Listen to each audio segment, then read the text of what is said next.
So,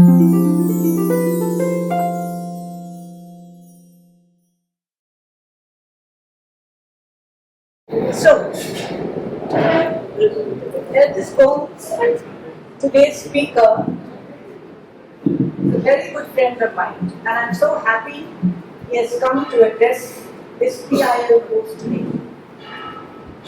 He would have been a colleague of mine at the bar, High Court Bar, had he not decided to abandon his law degree, which he has, and get into administration.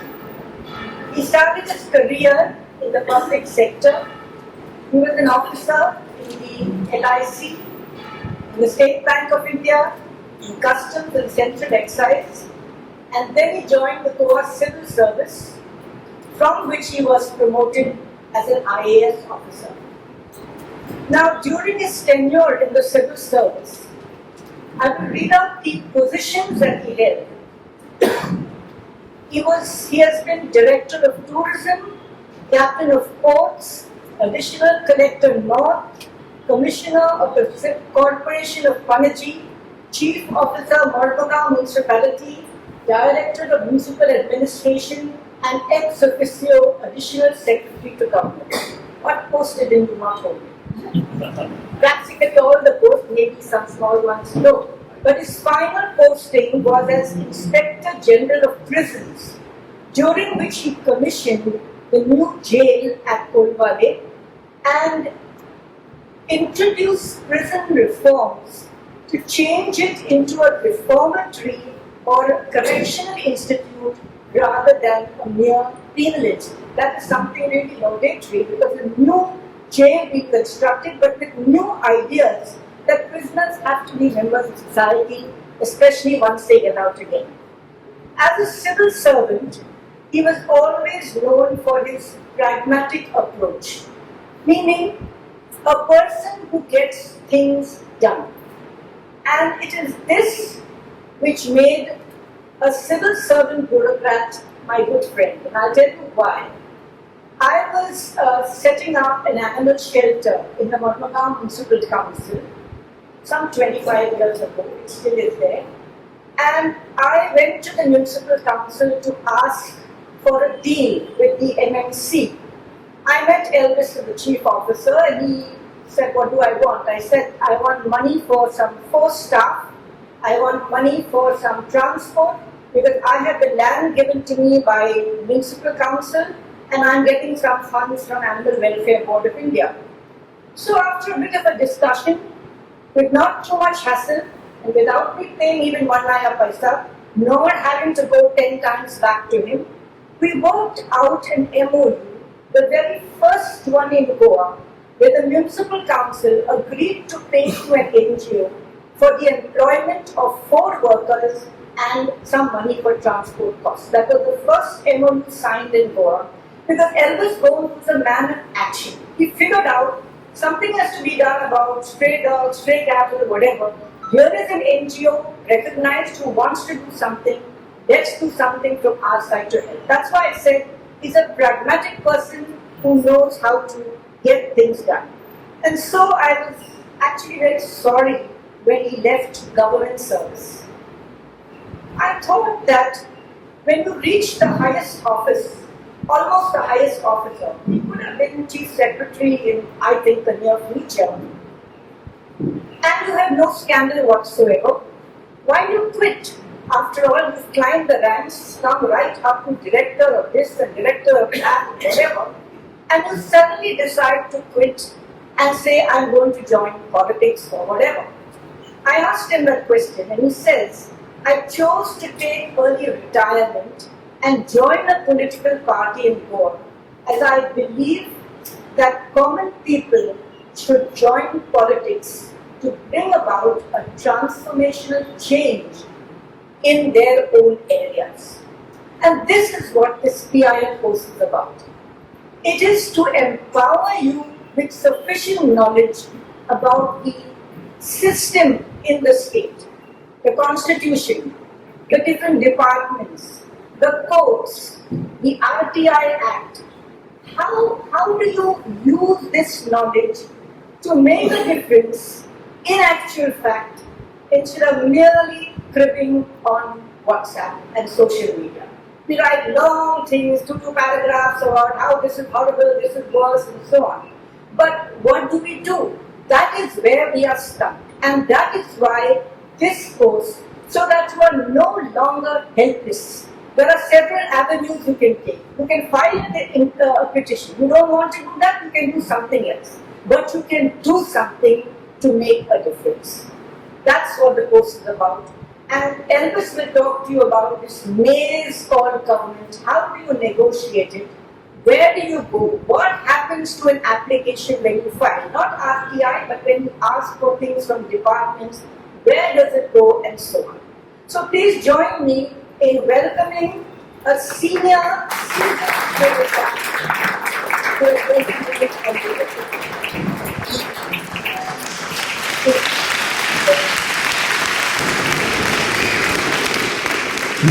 Thank you, ma'am.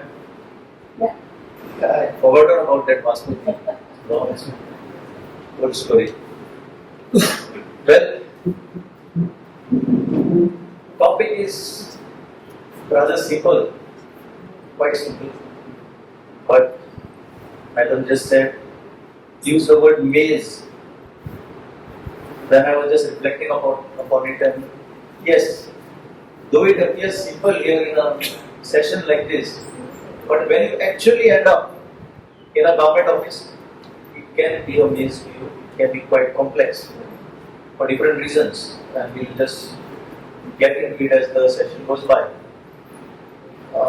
It's a 90-minute session, but already we have taken, I know, altogether, Next question. both of us, yeah, we are participants in this. So here 90 minutes, brings me to a game of football, which all of us are familiar with. It's a 90 minutes game. Before that, if you go to any World Cup match, you will see, or a very high-profile match, you will see, there more than actual match which is played for those 90 minutes. And there is cultural program, there is something else going on, but more importantly, the players come in to warm up.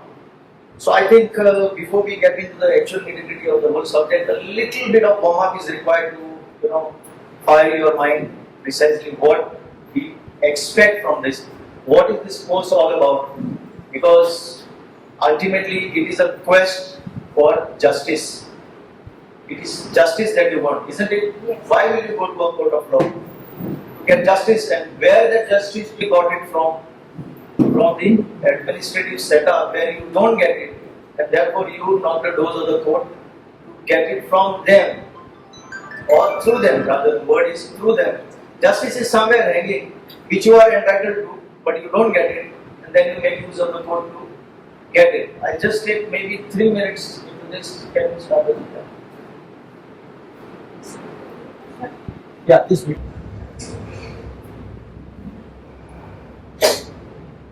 In the second desk, what is your name? My name is Alexis. Alexis, please leave my lecture room. I don't want to see you on my lectures ever again. I don't understand. I am not going to ask a second time. Thank you.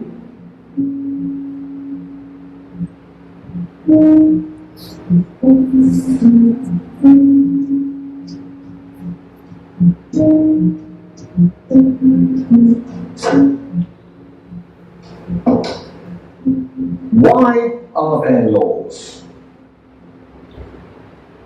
What are laws for? Anyone? Social what? To protect a person's personal rights. So that you can rely on the government? Justice? Thank you. Tell me, was I unfair to your classmate just now? Indeed I was. So, why didn't any of you protest? Why didn't any of you try and stop me? Why didn't you want to prevent this injustice? See, what you have just learned, you wouldn't have understood in 1,000 hours of lectures unless you lived it. You didn't stay in it because you weren't affected yourself. And this attitude speaks against you and against life. You think it doesn't concern you, so it's none of your business. Well, I'm here to say, if you don't help bring about justice, then one day you too may experience injustice. And there will be nobody there to stand before you. Yeah. So what do you get out of this? The message is clear. So thank you all of you that you have joined this PIL course that precisely for this reason, fight against injustice. And only one more slide. This is just a slide. Anyone can, take the meaning out of it quickly. Yeah. Yeah, please. He stands up to not taking. He stands up to not taking the whips. And so he's rebelling against. Is rebelling against the command and control. Exactly. Yeah, then what happens? So then more people support. You should have, by now you came out in support of you. Makakita po lagi. And then practically everybody stands up and then who has brought on this? Yeah. This is the end of the the presentation as far as the presentation is concerned, and we'll get into the main topic of this day. And I believe, at least I see the profile of people, all of you are well versed with the theoretical part of what government is, who the government is, and what comes out of the government. I'll just touch in 1 minute. You are in a Comunidade building now. This is an institution. Okay? This is an institution. The whole structure. Okay? This is an institution which is filled up with your president sitting there. Okay? His attorney and his staff. They are supposed to go in accordance with the code of Comunidade, deliver whatever is required to be delivered to whom? To the members, to the shareholders, and whosoever matters. So what exactly it is? If this Comunidade was looking after the whole of Goa, let us say, right from Mapusa, Bardez to Perane to Kankon, you would have required more people, more structures, more substructures. So as a result, what would happen is, your presence, though it is recorded here, would be felt everywhere through different chains of command and control and mechanisms. So now transpose yourself in, what a government is all about. It is an institution. It has an apparatus inside which is called the political executive and the permanent executive, which we will come to. They combine together to give you what is called governance. Correct? Now we suffer. You have come here to understand why, when we are entitled to good governance or whatever governance we should get, we do not get. And therefore there is a system called judiciary. I am pointing out here, it's part of the judiciary. To oversee the whole mechanism works properly or not. And with faith in the judiciary, sometimes judiciary relies on God also, that is a different part. But with faith in the constitution and the judiciary, you take recourse to the court of law. So we will come to the first, you have been given the concept paper already, and we will delve directly into the whole mechanism. As far as Goa state is concerned, what constitutes the government of the state? I have explained to you more or less whether it is the government of Goa or whether it's the government of India or for that matter any state. The structures are more or less same, no difference. You have a PM, you have a CM, you have a president who is the head of the state. Here you have the governor who is the head of the state. then you have the PM, CM, then you have a Council of Ministers. Because see, at the Government of India level, the volume of work is humongous. You know, if you see the kind of departments that are there all over the nation, you know, they are rich. They require more people, more departments, more sub-departments, more divisions, you know, coming to the lowest level. Much of the functions also are taken over by the state government on their behalf. There are several functions which are delegated functions, we'll touch upon it a little later. And here we have, since we are confining ourselves to Goa, and since we are going to mostly file PILs, if we are required to file against the government of Goa, then we have confined ourselves to the Council of the Cabinet. Here they have only Cabinet.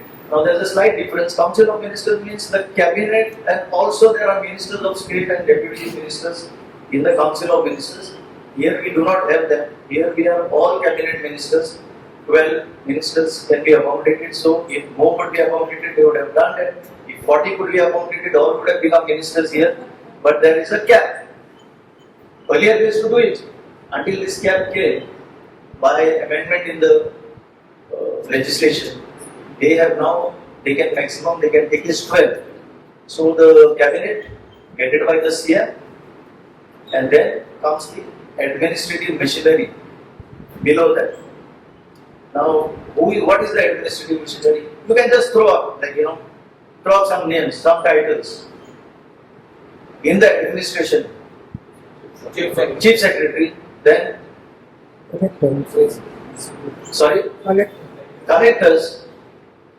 So there are several authorities which together make what is called a permanent executive, that is appointed, that is selected through public examination, through interviews, and through so much. Because see, they come in the system and they are there for many years.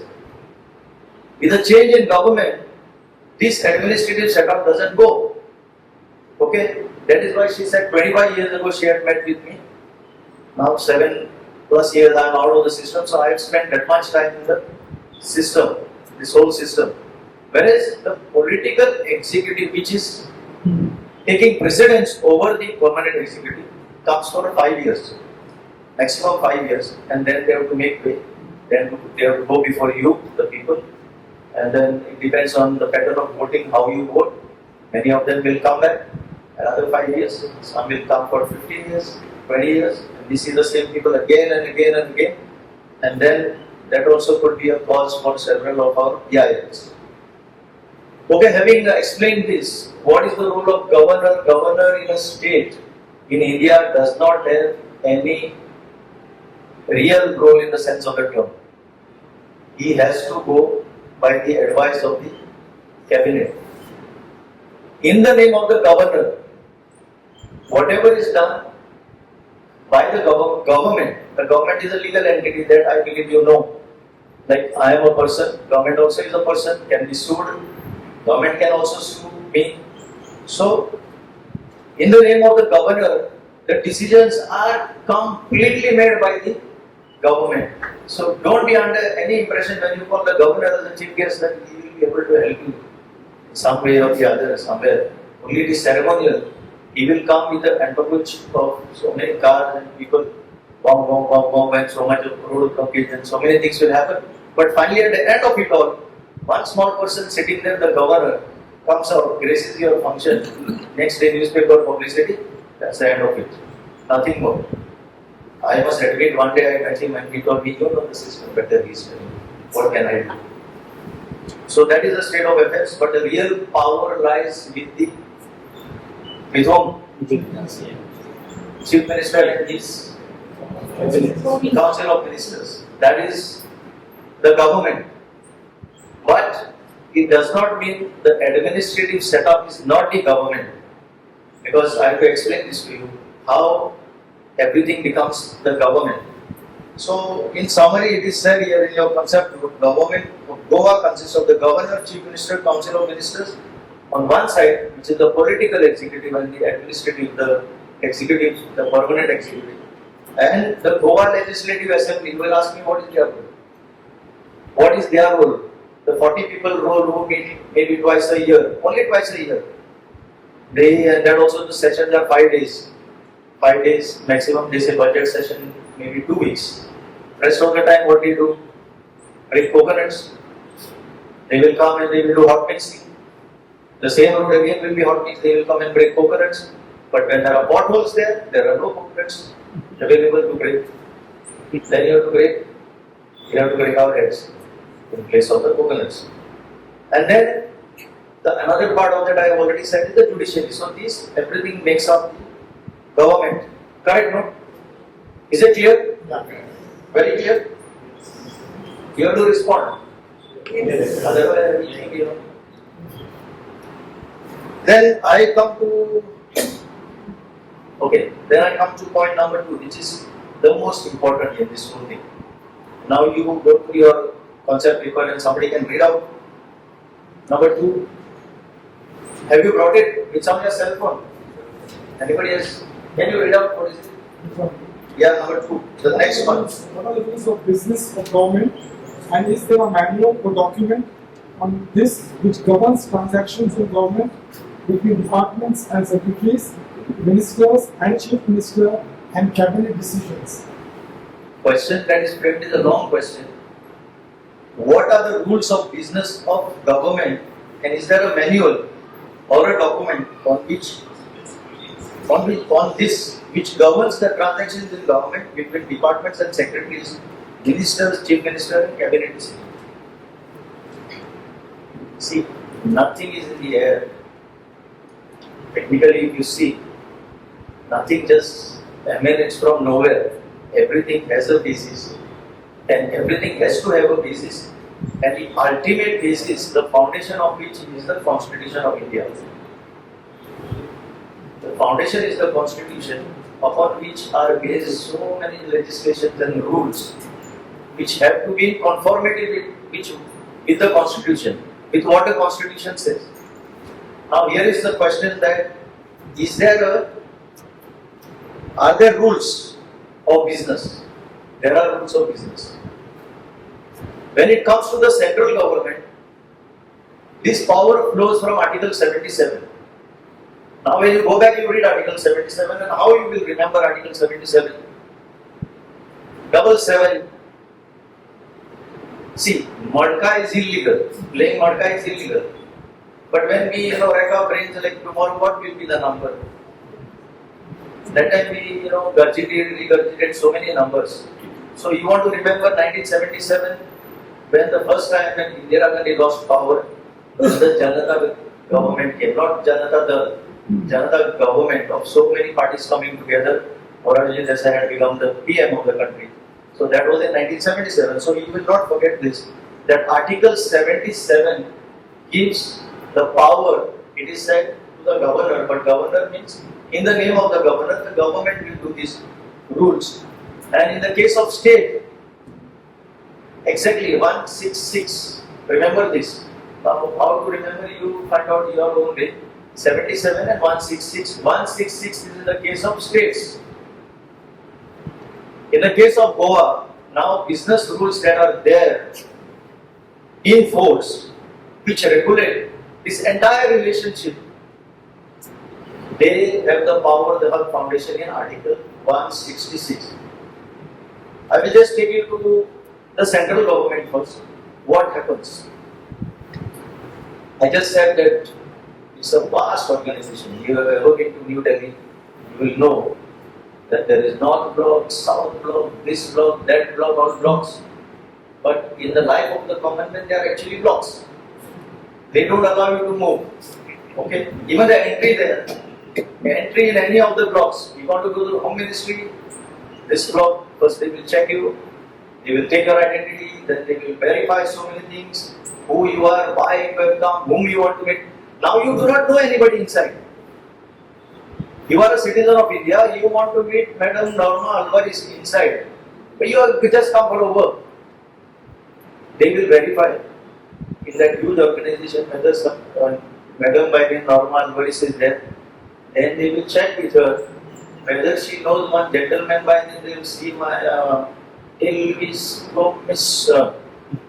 Madam जानता है ये कौन आया किधर से गोवा से आया बोलता है. If she says yes, I will be permitted to cross the block, means enter the block by crossing this block. Otherwise, goodbye. You can come back to Goa from there itself. So this is the kind of system.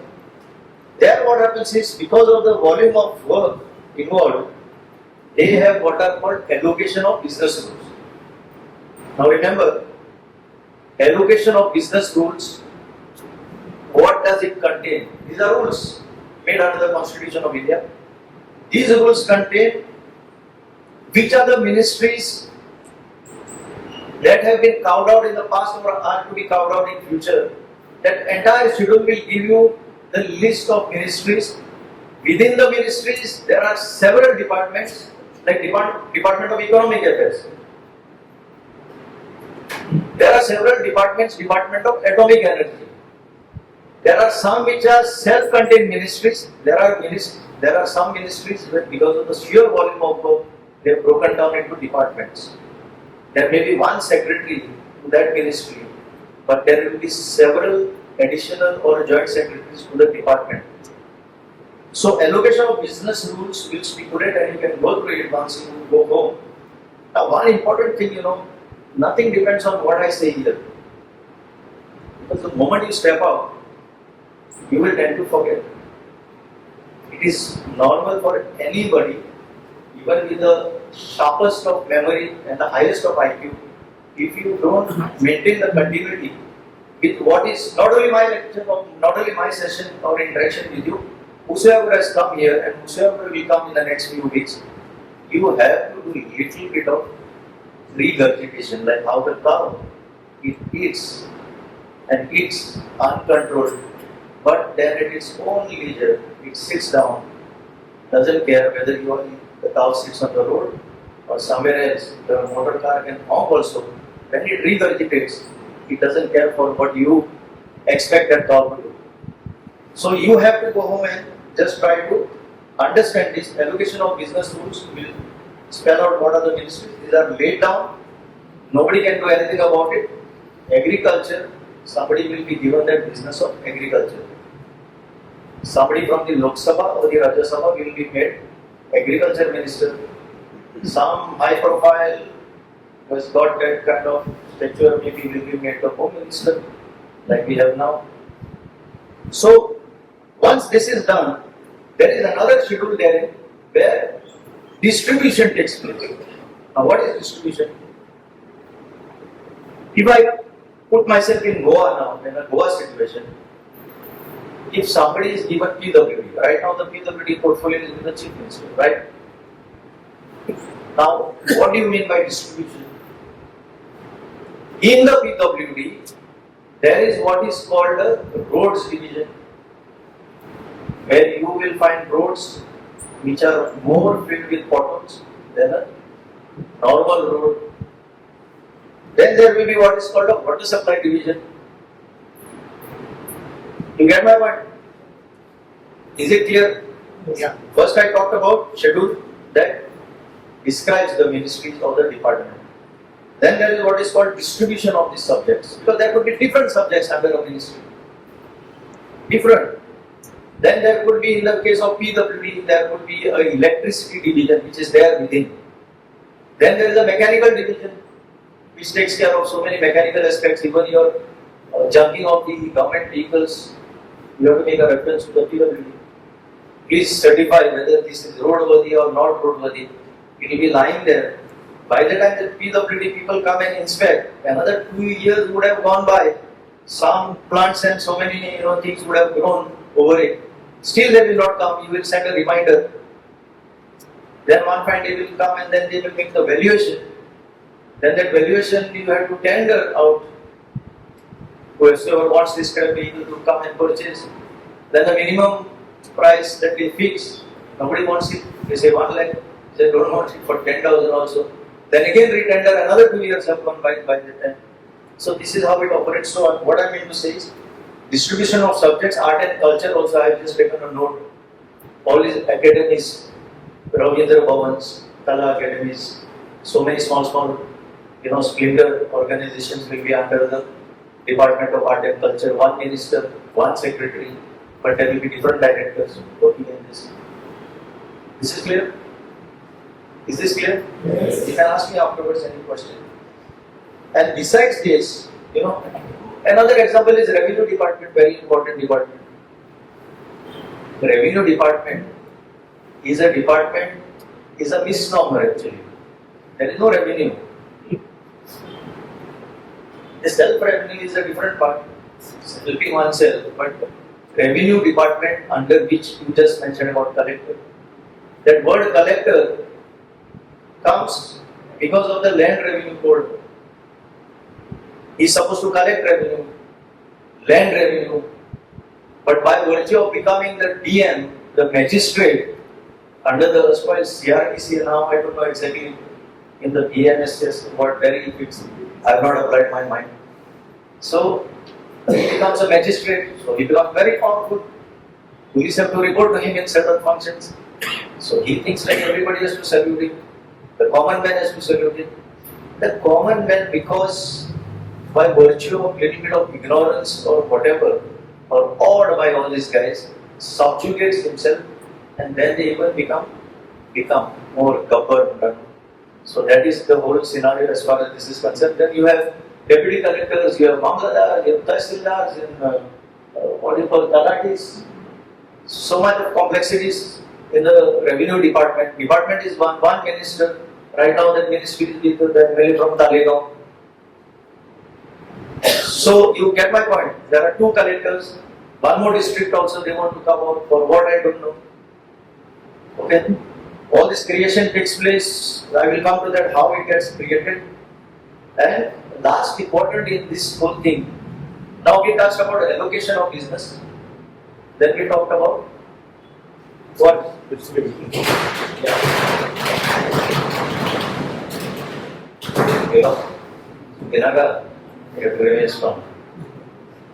And then how the business is transacted, the transaction of business.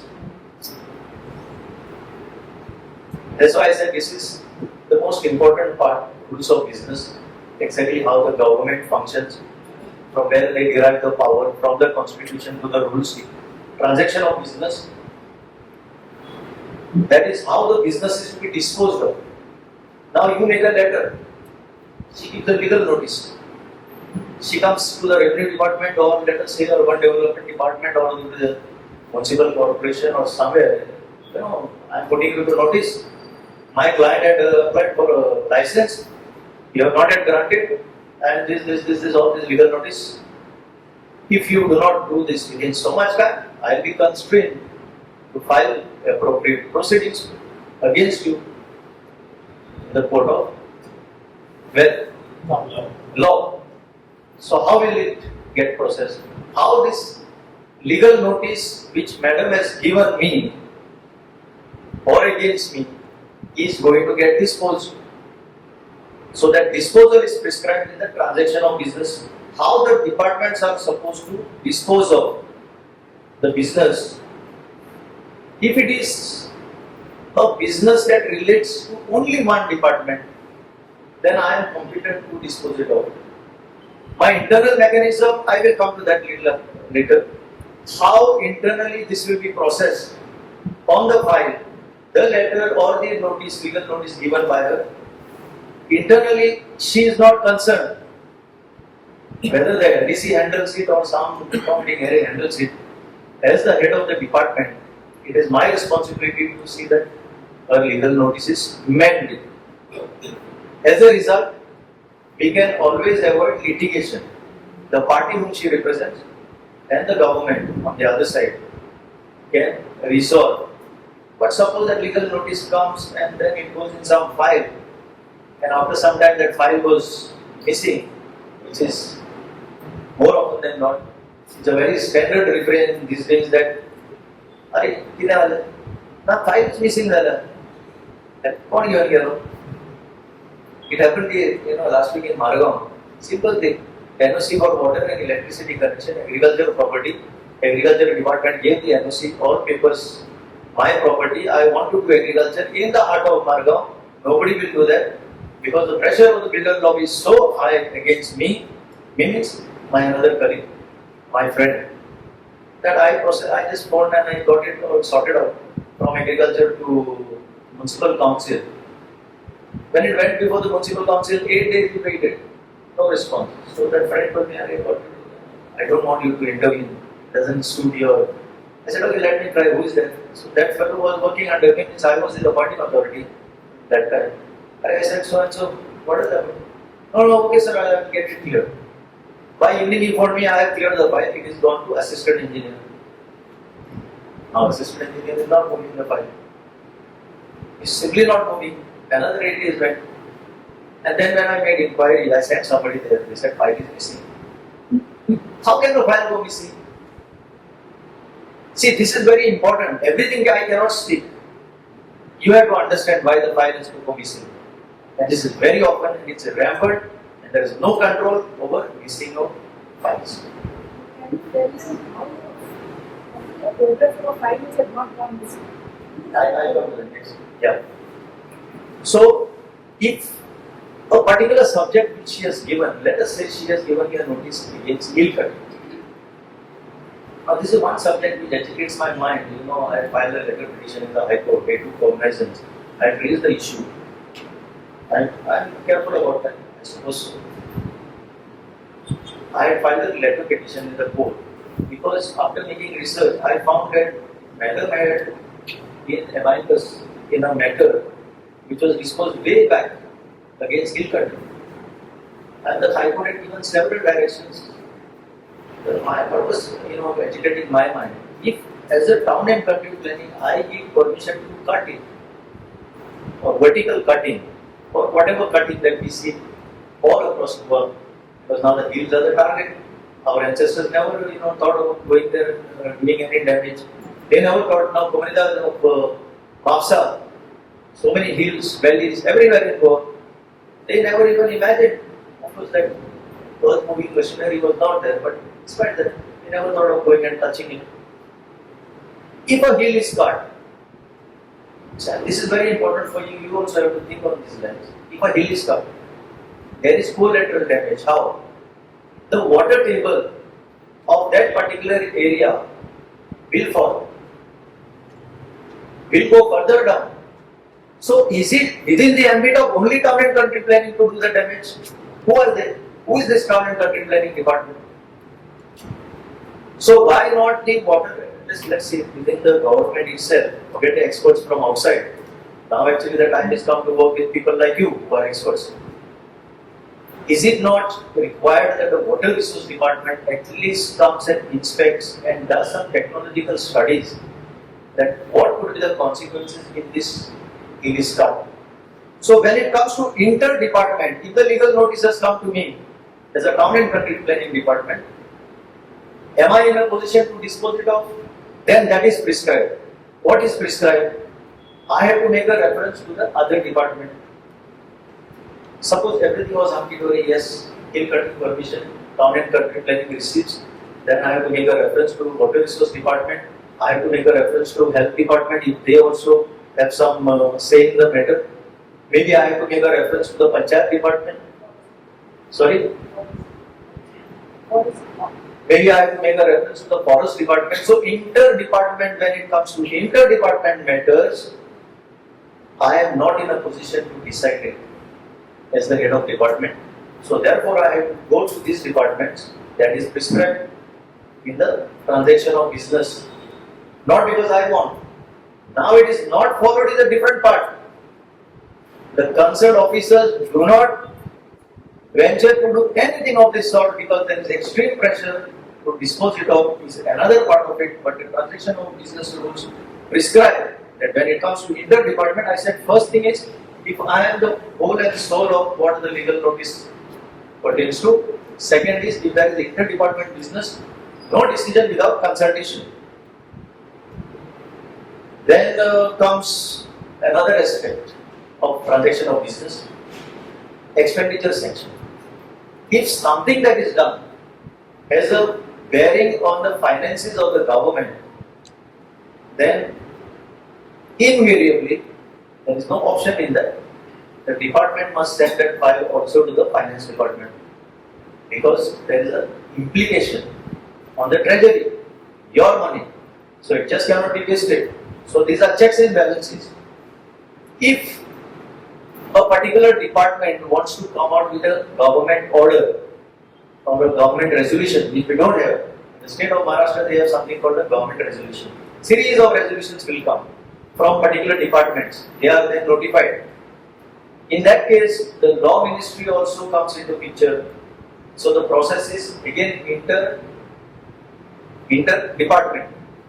They will correct, they will put it in legal language, lest somebody goes to the court of law and challenges and it is struck down. So the legal shape will be given, and if there is something called creation of posts, service matters, then invariably the reference has to go to personnel department. These are the broad areas which I have tried to explain to you. I will repeat. The business rules are very clear. In the name of the governor, when they get elected, the political executive will get the business. They will do business on that afterwards is a different part. But first that business allocation will be done under these rules, where the business will be allocated, means the ministry will be given to them. If it is a ministry, there are departments, like in Goa we have only departments, the department will be allocated to them. Department of Urban Development will be given to somebody, Town and Country Planning will be given to the same person, Health Department will be given to the same person, Women and Child will be given to the same person. Anything more? Yes. SAP. Sorry? SAP. Town and Country Planning will be given to the same person. Within Town and Country Planning, he has control over all the PDAs also. You get my point? So once that is done, then you have distribution within. Now PDA is a distribution. These are offshoots. And after that, how the business will be transacted, I have just told you. If it is exclusively to one particular department, they will dispose it off. If there is interdisciplinary department concern, then they have to make a reference. If there is a finance department expenditure, they have to make a reference to the finance department. And if there is a law ministry's involvement, then they have to send it to the law department. That is why you come to hear, file मिळल्या मरे फायनान्सचा मूल्य तुका काय समजते ना ही file गेली ना फायनान्सचा मूल्य फायनान्सान कित्याक करता आय डोंट नो बट ती गेला ती सो I suppose you got a clear idea of how the business is getting transacted. If you have any doubts, you can just quickly point out, but then it goes beyond that. There are certain areas which the rules prescribe have to go before the cabinet. It goes beyond the purview of one single minister. You heard about this, no? Cabinet review, of course. Cabinet decisions. मागीर येता मरे press conference घेवपाक आज कॅबिनेटीन आमी अशें केलें तशें केलें ते वेलनेस कितें तें फार्मसीचें आमी पेंडींग बील आमी क्लियर केलें कॅबिनेटीचें वेलनेस बील कित्याक करूं कॅबिनेटीन कित्याक करूंक जाय Has it occurred to anybody? Ex post facto sanction दिल्या म्हणटाले.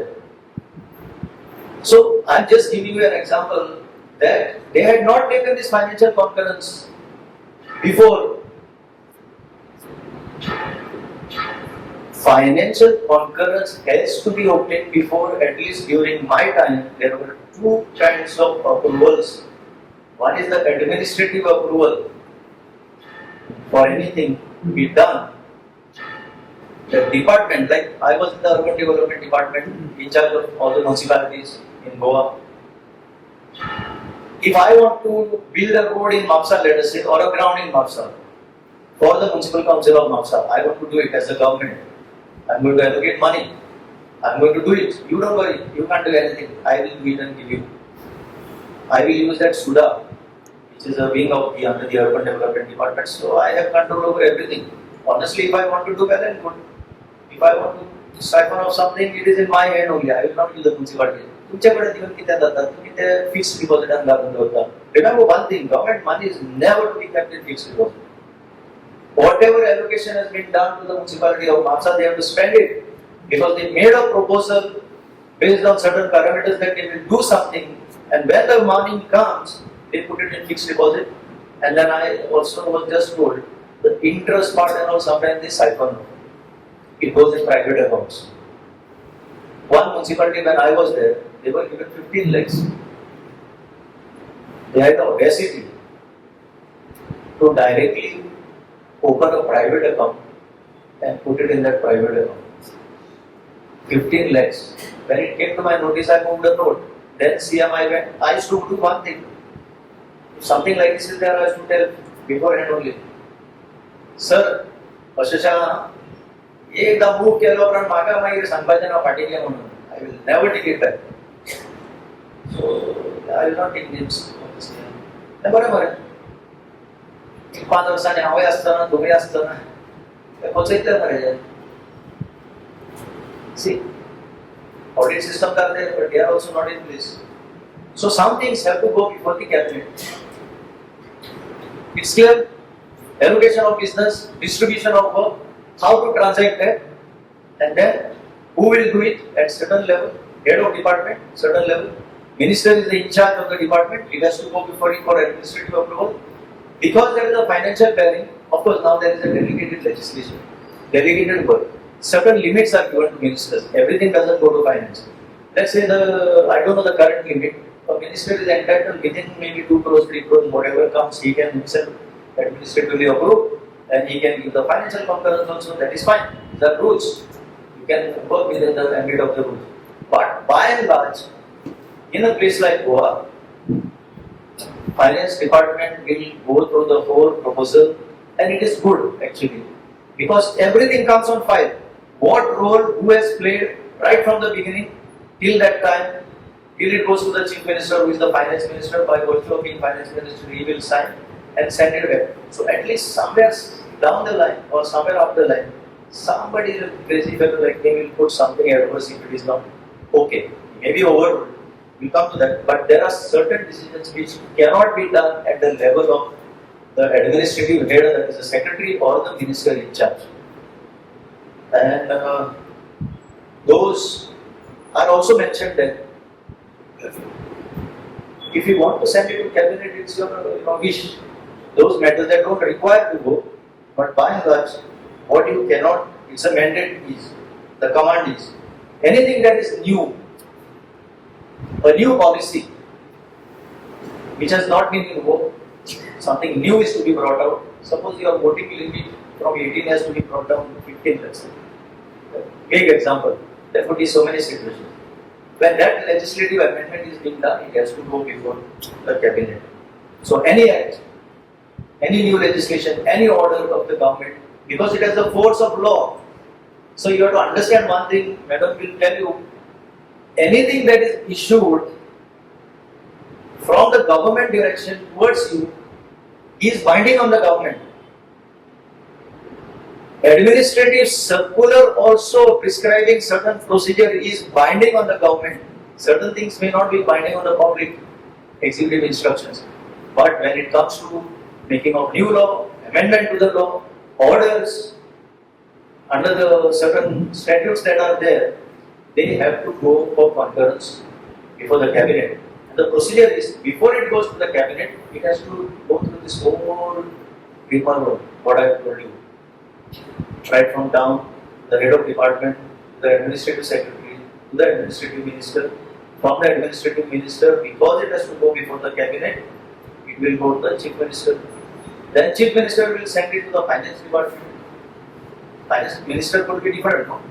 Now that he is the same, but it still doesn't work that way. It has to go with the finance department. The undersecretary finance will process it. It will go to the joint secretary.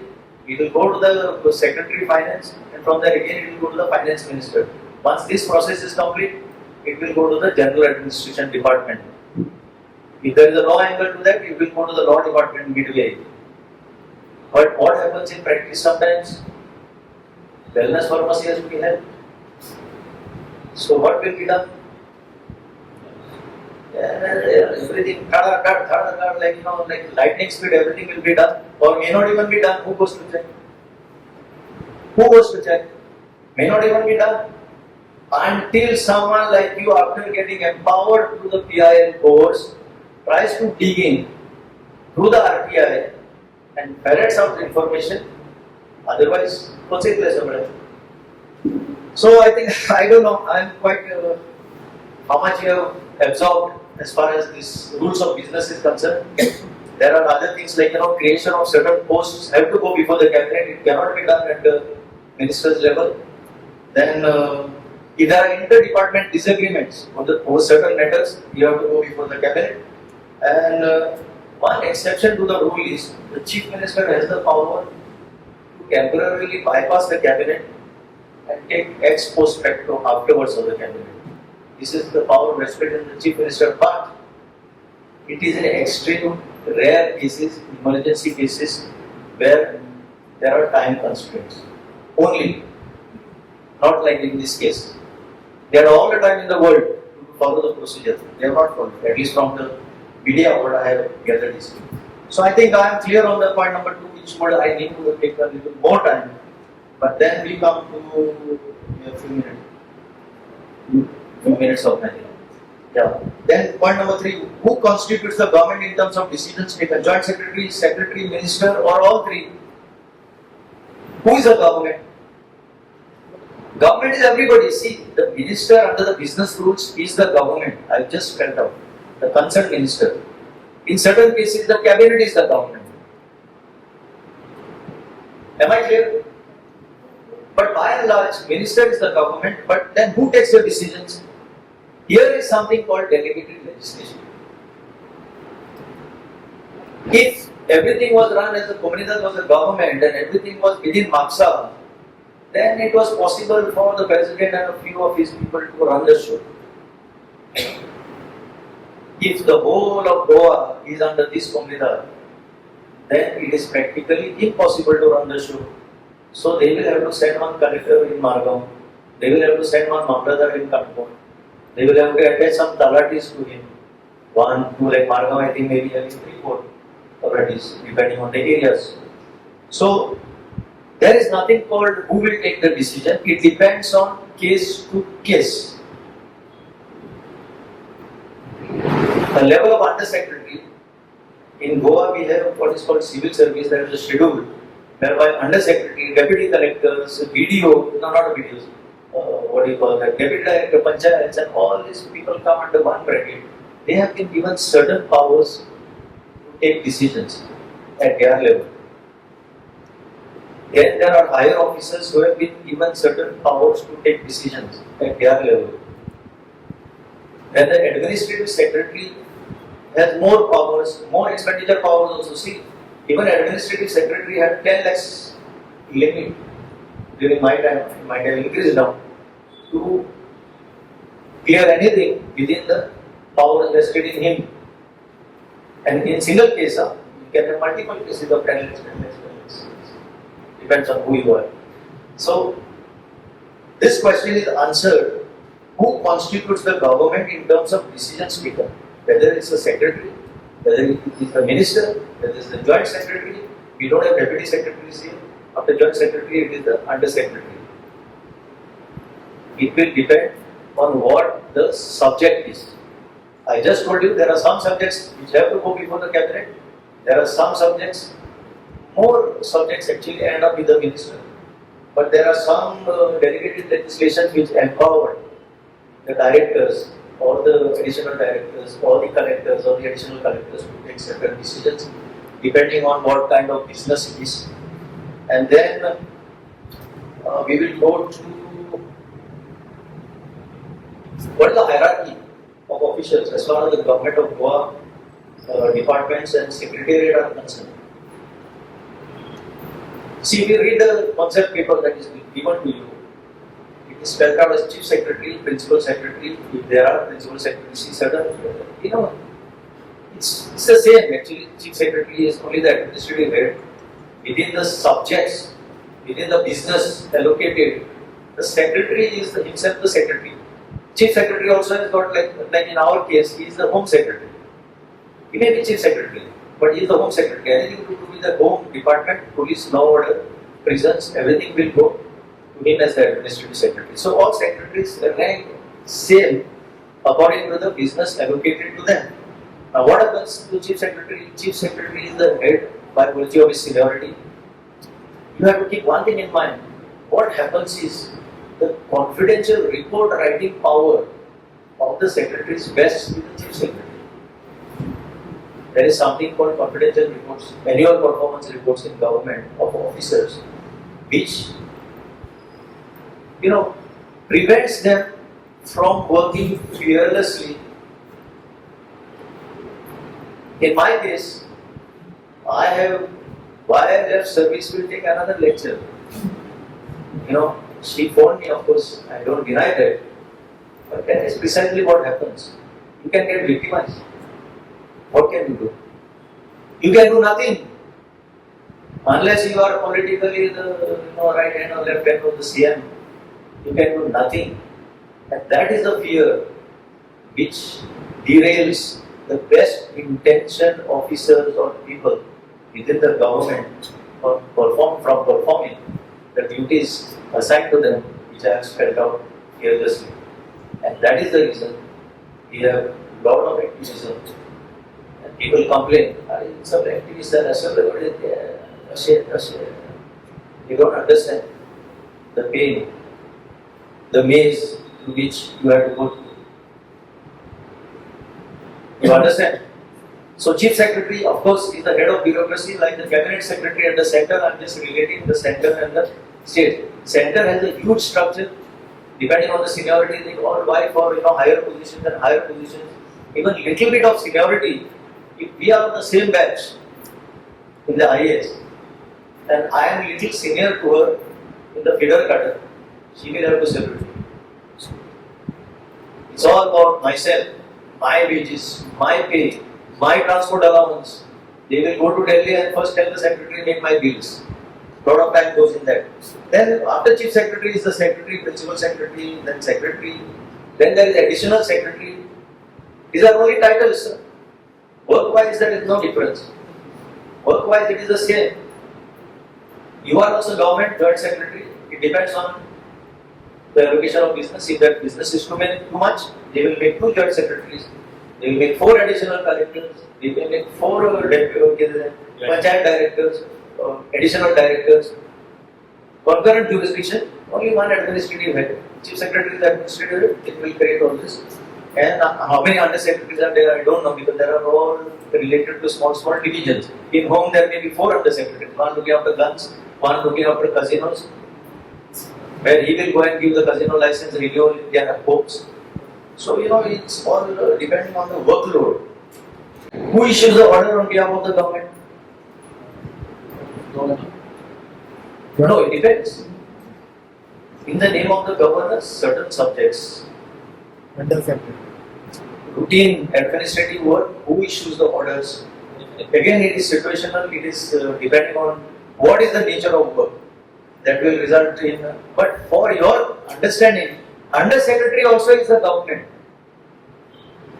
He is a group A officer at the lowest level, group A. All are group A officers. From under secretary onwards, all are group A officers, remember that. His next promotion is joint secretary, then if he becomes a little senior, is additional secretary, then he may get into the IAS and become secretary. But under secretary can sign. It is not that under secretary signs means it is not a government communique. It is. But when you face the courts, it is the stature of the judges also. Some of them will insist that the secretary has to file the affair in certain cases.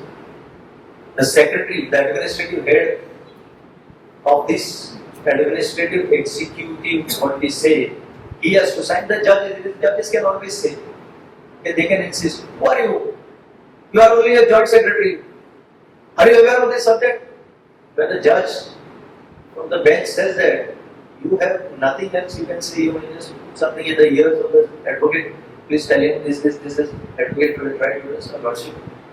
He is just new. We'll get the secretary to sign. Next week. So secretary also has the powers.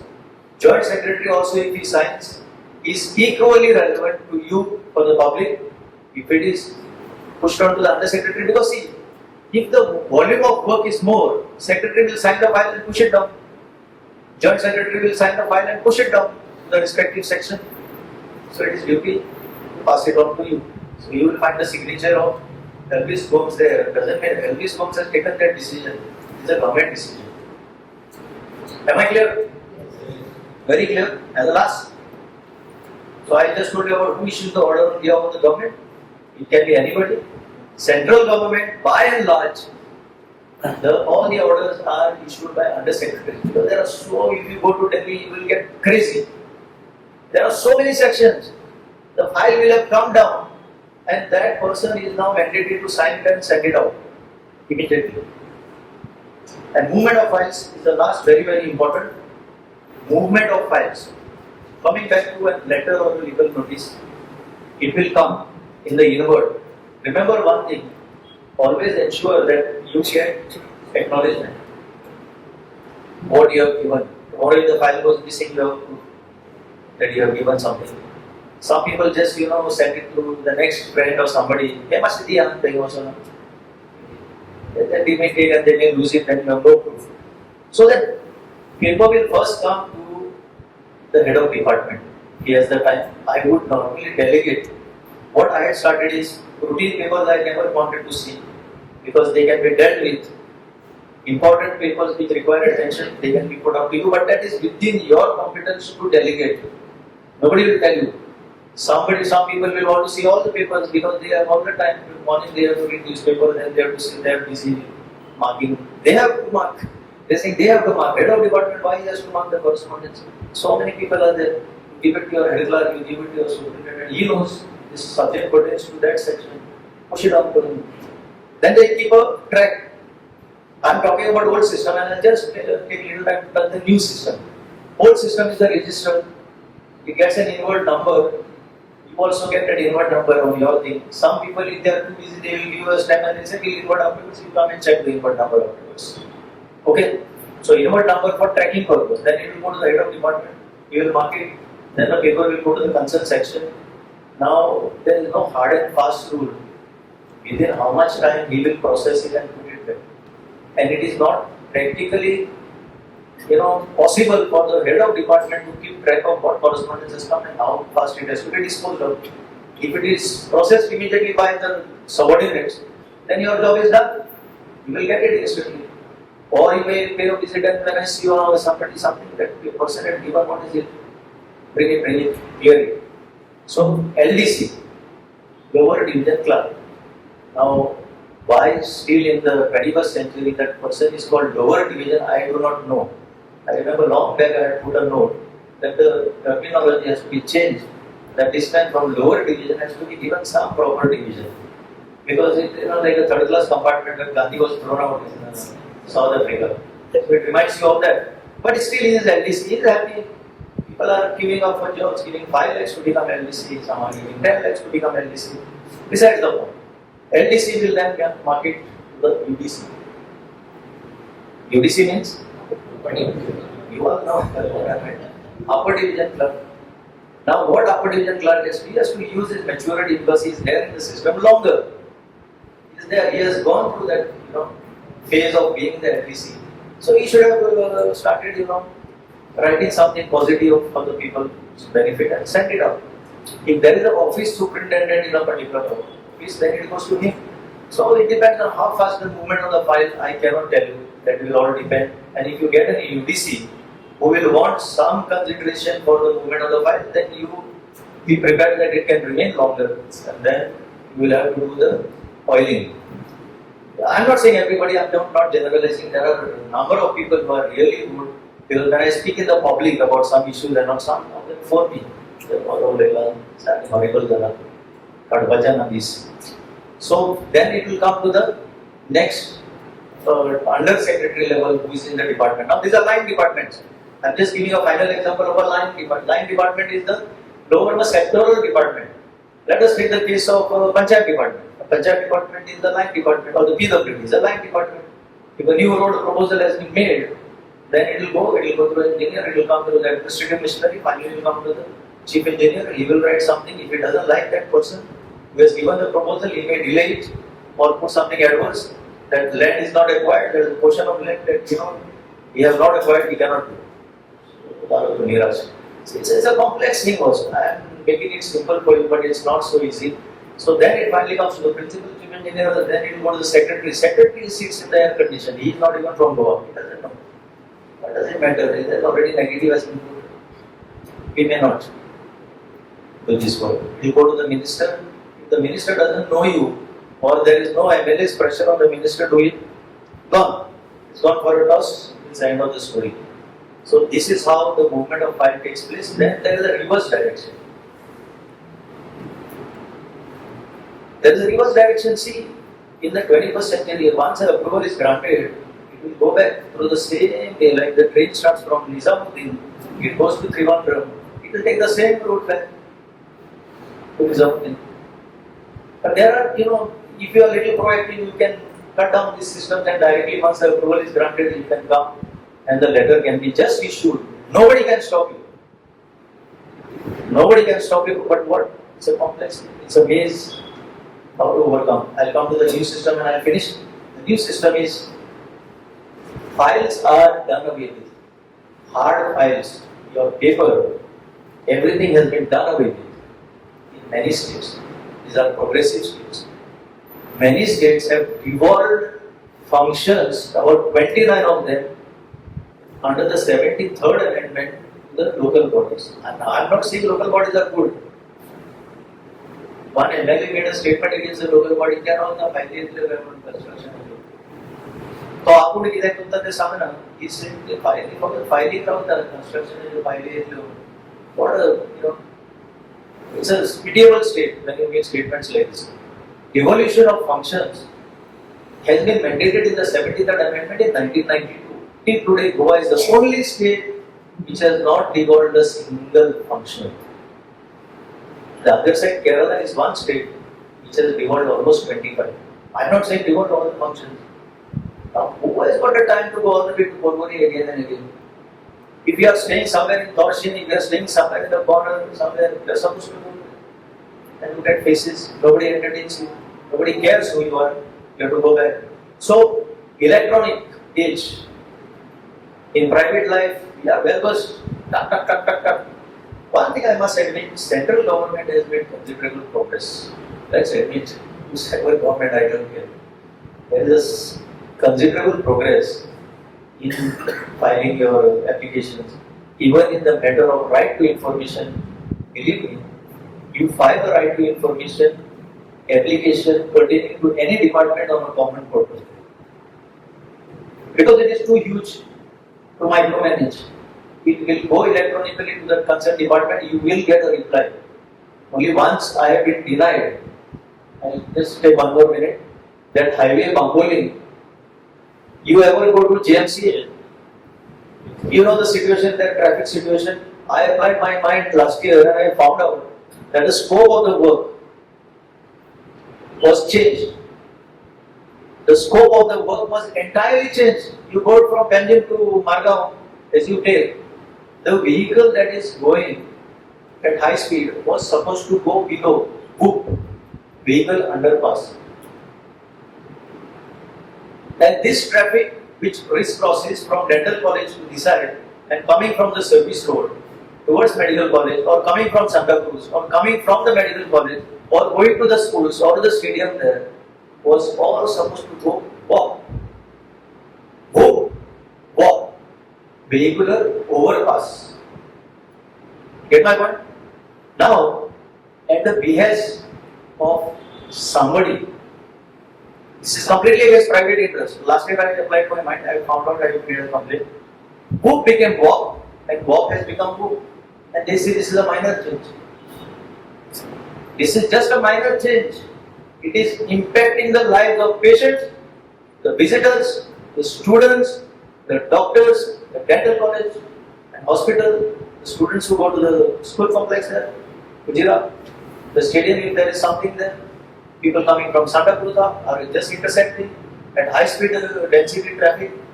It's an utter chaos and nobody gives a damn about this. So I tried to apply my mind there and I found out that there was something physically wrong and I made a complaint before the Chief Vigilance Commission. She told you that I have worked in the central government. I have sufficient experience how to deal with this. They have a strong machinery But under the current regime, even that is now heavily under pressure. So my complaint was entered in, preliminary investigation done, they give you report. When you ask, they said send for detailed investigation. Detailed investigation, they are getting caught. They have done a major blunder which has gone against public interest. I filed an RTI to know the status. We went through. It was denied to me, but I am trying to convey to you that they have a fairly good system where this is taken care of. In Goa, they don't want to open any portal for that. They don't want to make it online. 2,000 crores came for Panjim in the name of smart city, and the major component, believe me, was to see that e-governance is introduced in all spheres, so that the words used, the public interface with the government officials is done away, minimized. By now, in a state like Goa, the smallest of all states, it is high time that public interface with the government machinery, which was described as a maze, and I fully agree, not because I am out of the system, but because it is so. It is complex, it is killing, it can put you off, it can make you just resign to your fate and sit at home. But heads off to you, you have shown interest, you have come for this public interest law course organized by Goa Foundation, and you definitely will feel empowered at the end of it all. Once you get empowered, don't keep it to yourself, go out and empower others. Thank you very much.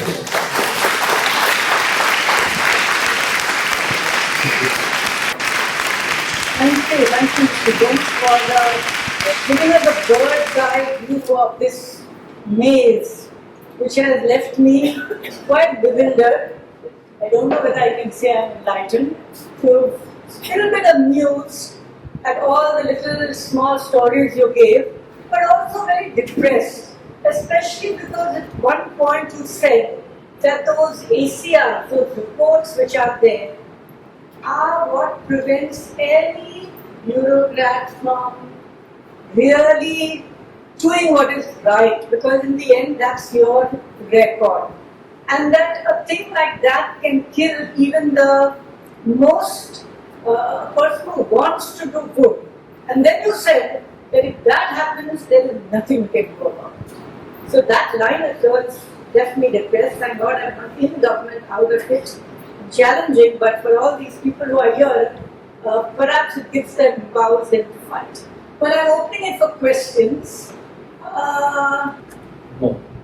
This question was asked for me by my friend. Yeah.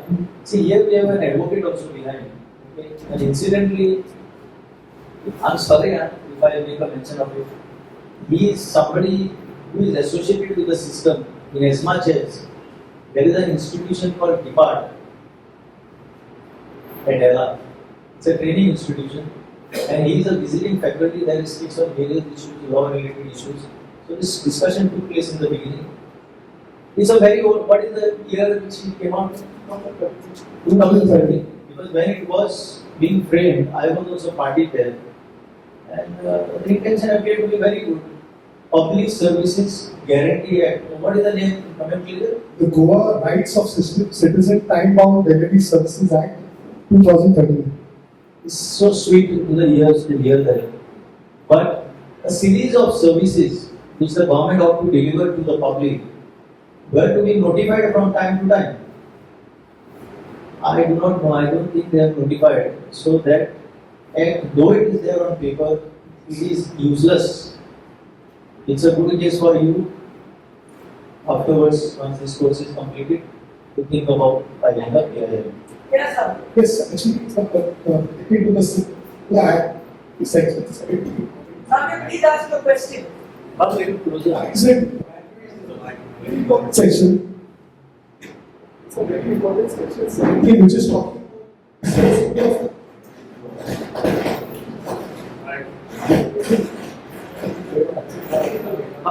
disposing files. Like you rightly said, there is a document about the files that are misplaced. So disposing files, which is mentioned in section 17, and there is a punishment in section 18, There are many other, which I don't want to get into now, but 16, 17 and 18, I mean, it's not notified, 10 years have passed. What can we do about I this? don't know, but see, it's one step forward and two steps backward. It's finally the government of the day that has to take a call on this. And the public have to demand that when this point has come, it is lying in the cold storage, this act. It should have helped the people get time on services delivered to them. But I don't know what to expect. Also, sir, rightly you said about the CP Gram and the PG portal, the public grievance which you said in the central government, which is an absolutely fantastic public grievance for the citizens. But I don't know how will it get. What happens in the central government notices, at least you can make some headway, and then you can at least get about to go before a protocol, you have sufficient documentation in hand. Here it is actually impossible. Here to dig and then go before the first appellate authority. He also in the same, he doesn't even know the nuances of Right to Information Act. I would have made a mention, time is short. Right to Information Act is there a separate session brought for Yes, it. yes. But remember, if once you go home, please go through the Right to Information Act, only one section which has mandated within 120 days. And why I am telling you this, when the Act came in 2005, nobody knew what to do with this Act. Everyone was confused, information teacher, how is it possible? We have so much work, we have so much that. Law came, beautiful law, heads off to that government that brought out this law. In fact, that law was used to overthrow the government in Goa. Extensive use was made earlier. But the fact is, all that information within 120 days, including wages, the salaries of government staff, are to be uploaded. Can you believe this? Every decision, the full aspect of how this decision has been arrived has to be uploaded. It was basically to ensure transparency, full accountability. But even to this day, they have not done it. How many years have passed? 19 years. And that is what the Advocate General, your colleague, has the option to say that in the function, it should be, everything has to be uploaded. And that 19 years back, you don't tell us it. Tell us today, 19 years later, that it has to be uploaded. You do it and then talk. Nobody is doing this. This is a good case for you. In that in that lecture or in the session about RTI, please take a resolve, understand it, and some of you gather together and file a PIL because of lack of implementation of the requirements of the law. Yes. Land and people, as we discussed. These Mantri's reports are still in force.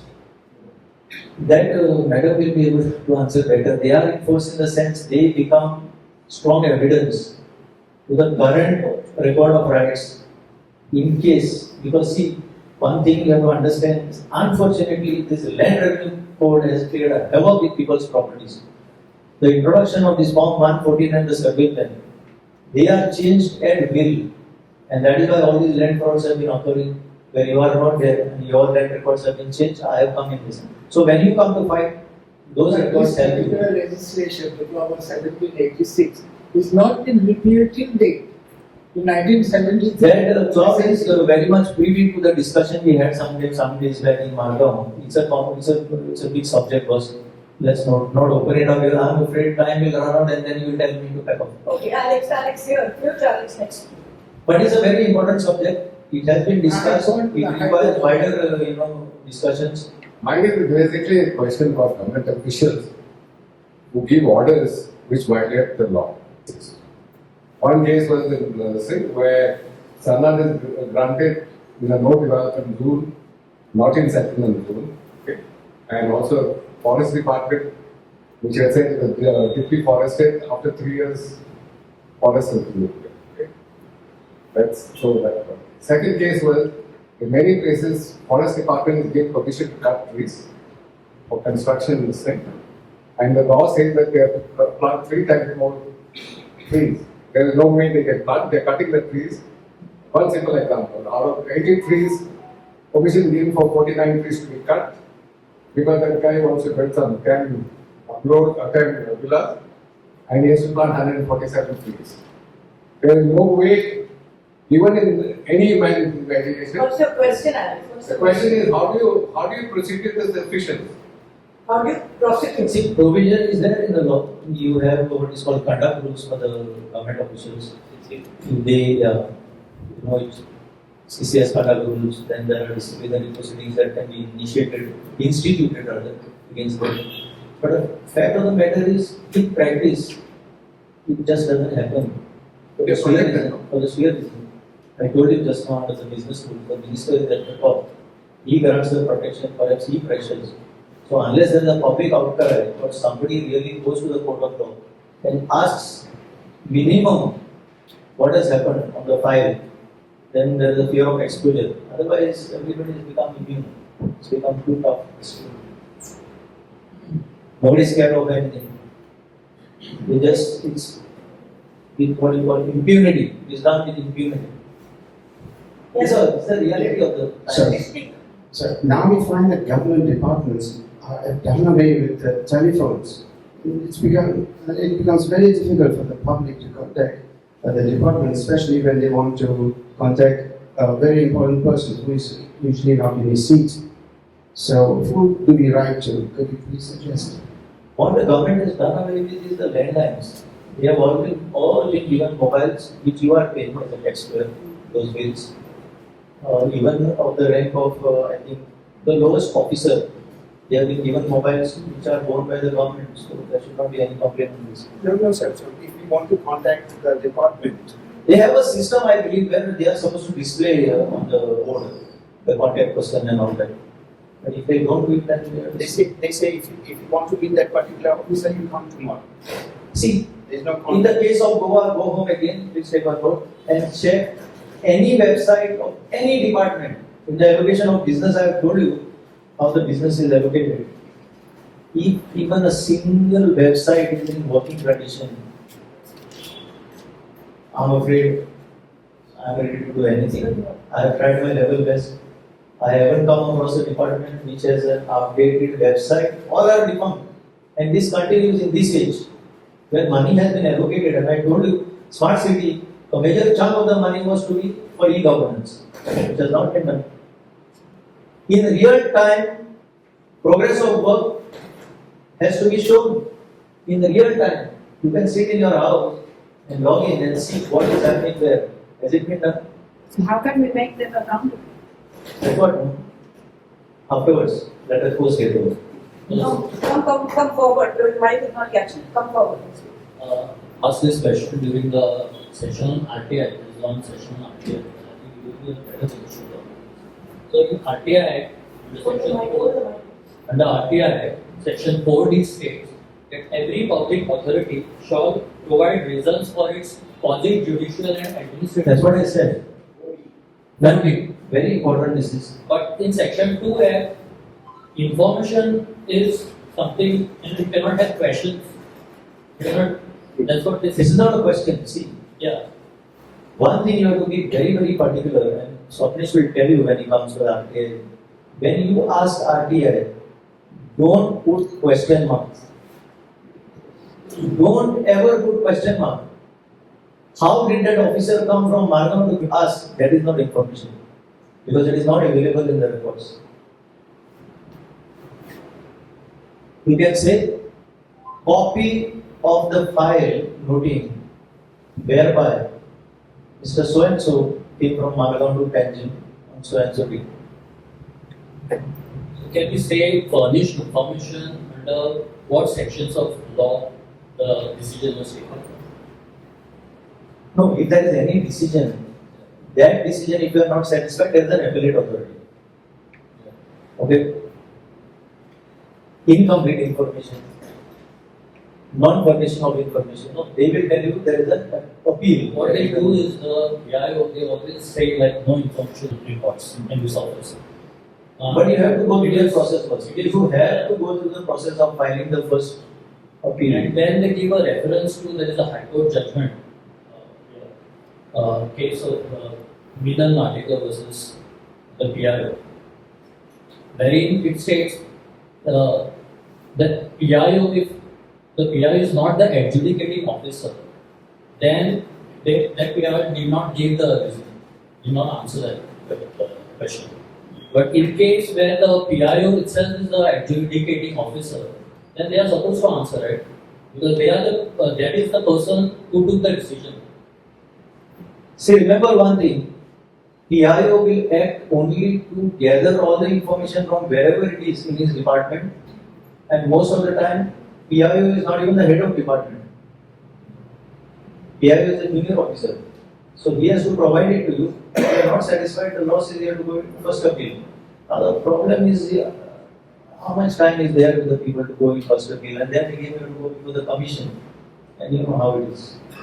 You know how the commissioners are appointed and all that. We'll leave such Shepherd to give some more ideas on how to. But don't raise the question, please. Many people make this mistake. After that High Court judgment, I remember when I was there, and what happened in 2005 when nobody knew what to do, I was put as the first secretary to the commission. This information commission, if you see if they have still the board, my name will be there as the first secretary to the commission. They did not even have a cabin. They did not have a desk. And then gradually, one by one, things were added. And they were given some space. Remember, they were functioning from the construction government down in that small room. So that arrangement basically was done that time. And I was going through a lot of these cases because I happened to be secretary that time. And then suddenly one fine day judgment came. It was a new legislation. So there this point arose. Why it was done? It should be available in the file. It should be either in electronic form or a file record or somewhere it should be there, stacked up. Or in electronic form somewhere. If it is not there, why it was done, how you will answer? How that PIO will answer? So ask for copies directly. Copy of that, so and so. Yeah. So my question was on the situation of road in Goa. Whose duty is it overall in the state government to see that the subordinate officers do their work or not? Because the people shout, activists shout, nobody takes action against it. Who is responsible? Who is in charge of it to take action? My second slide you had seen. One person standing up, you are that one person. You stand up, 5 more will stand up, everybody will stand up, and those who are not doing it will be thrown out. Yeah. You understand? There are no shortcuts, no easy answers to your question. It's a system, only that can maybe help. So, I filed a PIL, remember. Now you will ask, I would have been either in the bar. My first experience was so bitter. Of course, not that I don't go, I do a lot of legal work for people, but that's beside the point. I got such a scolding in the court. And you will ask me why. We had filed a PIL. First hearing went peacefully. Second hearing, I will not take names of people. Learned from the government side pointed out, Lordship, they have come for publicity. They go and they will ask the media to come and cover all this and they will give publicity. They are political people. Without giving any opportunity, there are sometimes judges like this. He just went on the ballistic. He very belligerently told, Mister, you either withdraw or I will dismiss. You know how it is. You either withdraw or dismiss. Try to make the point clear, but we will take it slow motor. Okay, When they dismiss it, sometimes with costs also. Yes. And this was the petition about, and then it went for 3 years. One fine day I saw the judgment in that petition. It was filed in the name of the department. So one fine day, the satisfied state has given all the steps taken. We are satisfied. Over. Next year, another 13 people died for importance. It goes on. So we the people can only do it. Thank you. Yeah. This is regarding the administrative setup. So what is a circular? What is a office memorandum? What is a departmental note? And this can be supersede the act? No. It is very, very clear. There are so many of the legal fraternity people here. Legal senior counsel is there. No executive instruction in any form can supersede even the smallest of orders passed in pursuance of certain act. No executive instruction can supersede. If they are in contradiction, obviously your administrative notes and everything will follow. cannot be taken into account. And see, this is the job of the government. Is there a difference? But I think he's asking also, what is a circular, what is an office memorandum, what is a... Oh, you asking that? What is the difference between all these?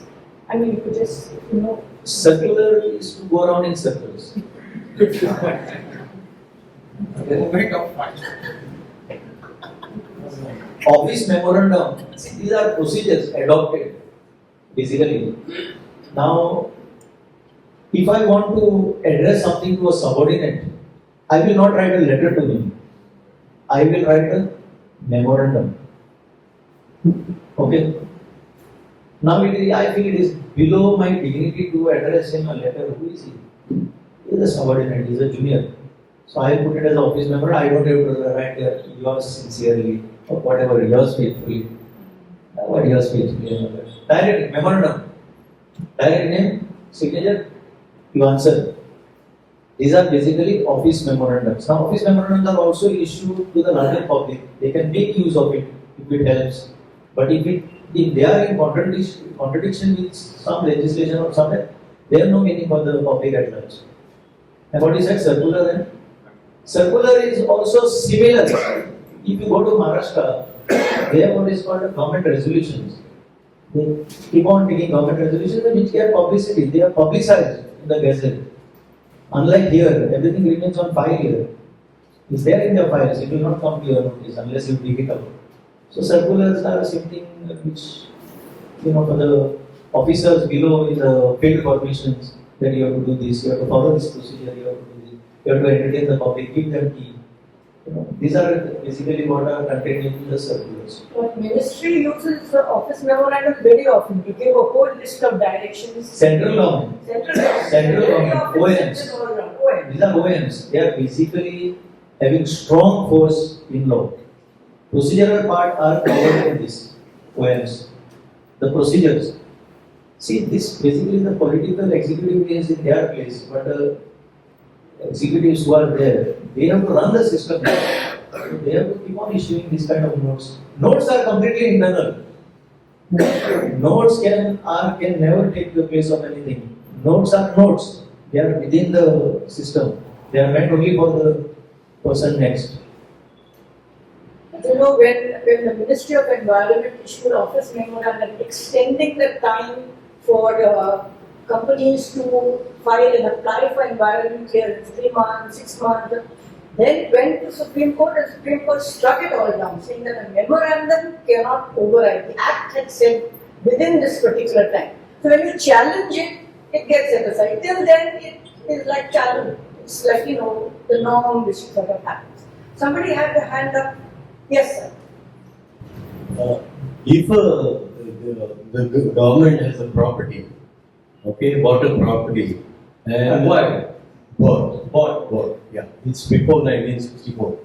That's why there was no acquisition. So if the government bought a property, and one part of the area is a football ground, and it was football ground pre-liberation. And now the zoning is football ground. Can the government change it to parking area? And that's done by the tourism department. I don't know if you See, change of use. Yes. See, there is a particular, whether it is acquired or bought or whatever, it is done with the particular public interest in mind.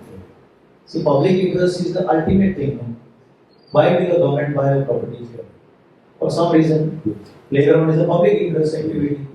So they have done that. Now, suddenly they are doing away with the football ground and changing it to something else. It's not changed. Not On changed. the listing, it's football ground. On the zoning certificate, it's a football ground. You are only concerned that they may change in future. No, they are using that parking ground. It's 60 lakhs per year. The tourism department. The Kalamut. Kalamut. Well, in the Bangalore medical case, where there was an open playground and they decided to set up a hospital, because hospitals have to alleviate Yes. sickness. But it was being run by a private company on a commercial basis. and it was struck down saying that this is an open area, it's meant for a playground, you cannot have change of use for commercial use. So if there is a charge being put on officially, I don't know, officially, unofficially, it is change of user because if it's for playground, it has to be for playground. It's a good case to test, you know. I think, madam, I would like your help here to my God. That's why I don't like to say this is a good case because now it's happening. No, that's why I've joined this. That's why I've joined this course. Alright, but I think we have. See, you can try. You know, there are decisions where the courts also have agreed that change, the use can be changed.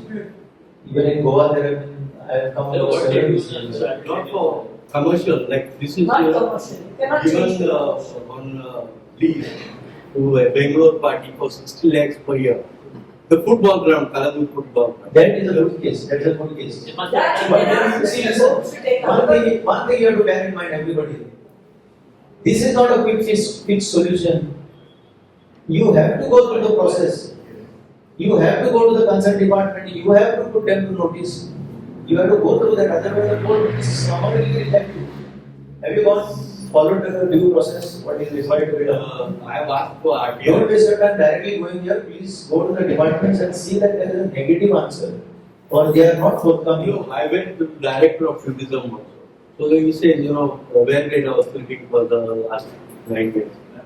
Oh, that's not your problem. That is not, that your sleeping is not. No. You tell him that you have come here now. I have been coming several times in the last 9 years and I am continuing to come. When you go, I will continue to come. Anyway, Mr. Elvis Gomes was president of the Goa Football Association. I'm a football player, I think. Yeah. So he'll have a special interest in taking your football ground. Okay. But I am telling you, I will conclude here. See, because you raised the issue of football ground. 2012, I was put in charge of Lusophonia games. Now, Lusophonia games, nobody knew what are Lusophonia games. Before 2012, the government of that day had gone to Dubai, had gone to Portugal. Commonwealth games, they are still held. So the former Portuguese colonies got a bright idea. Look, where Britain was ruling, they have all come together, they are organizing games. It's a huge success. It brings a huge revenue. Today it is in Sydney, tomorrow it is in New Delhi and somewhere else. So these guys also had something called Luso games. Luso means you all know. Lusophonia games were held. One delegation went from here. Husbands went with their wives. Really, I am telling you. And where wives were involved, husbands. Only one was not married. The rest all went. Full enrollment went there and there they said, oh, no problem. Who is going to host it next? There is no bidding. Please take this. Do it. You have 4 years. They came, they did nothing. Absolutely nothing. Now, on what premise did they bring these games?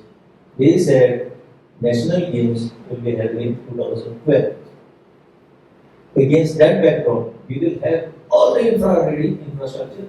What is the big thing to host Lusophonia games? How many countries? 12 countries, 13 countries. No issue, no big deal. They signed, they came back, then only paper news was coming. I was not involved in that. 8, 9, 10, 11. In the year 2011, they paid a visit. They were still told, we paid a thing, a ground. Really, I'm not just vaguely talking. More ground, and came 2012. Now 2013 are the games. In November, new government has taken over in 2012 March. They came at head of those Apollo, Association of Common something like that, Olympic committees of the respective nations. They came. What happened was, hardly 4 days the government had taken over. Headlines in the next day newspapers. They blasted the government of Goa. They said, now this year we are taken to Don Bosco and we are shown this ground. Last year we were not shown anything here. And there is not even a stone put. And how is it possible for you to do it in 1 year? So I was called. I will stop at that, but I was called. I had nothing to do. I was told to go to Hayat, where the delegation was staying in Kasabe, and have a word with them. Then don't worry, within 1 year everything will be done. Okay, I carried that mandate and I went there. I told those people, they started questioning me, how is it possible in 1 year? 1 year, you require a new athletic stadium. We did not have one, which is there in Bamboli. You require a similar practice facility, which was done in Peden. You require an indoor stadium, which was done in university. Shama Prasad came afterwards. It was a university stadium. And exact replica had to be done in Peden. So this was practically not possible. Then I said, I have been only told to convey to you. Whether it will happen or not, I don't know. I am conveying this to you. So then they said, we will see. We will come after 4 or 5 months again. We will see. And incidentally, I was picked up and put on that hard job. And it was madness, day and night work. 90% of the work was completed.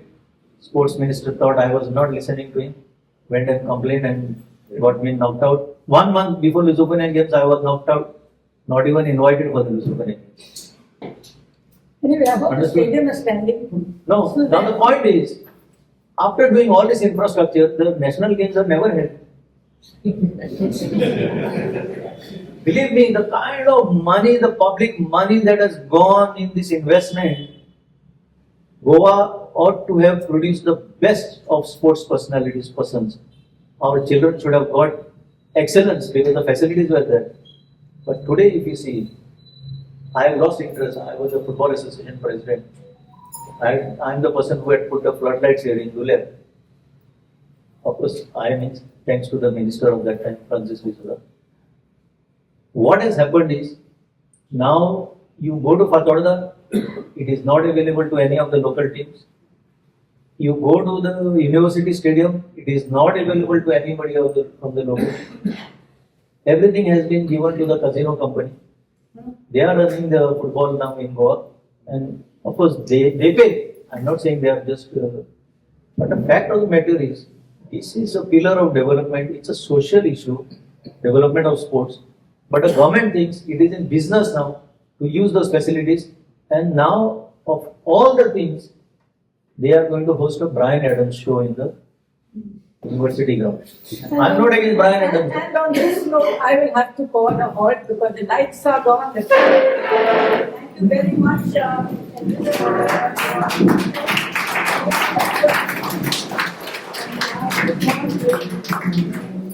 Small gift of organic stuff. Thank you so much for your time and for your feedback.